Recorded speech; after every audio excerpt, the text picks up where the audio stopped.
সামনেই বন মুরগি দেখুন ছুটেছে একটা, একদম রাস্তা ধরে ধরে।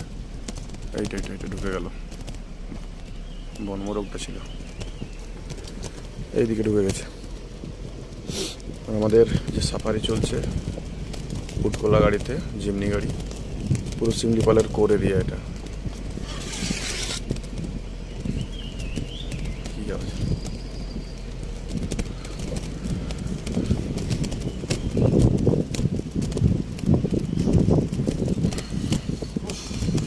পুরো মাটির রাস্তা, একদম মেঠো রাস্তা।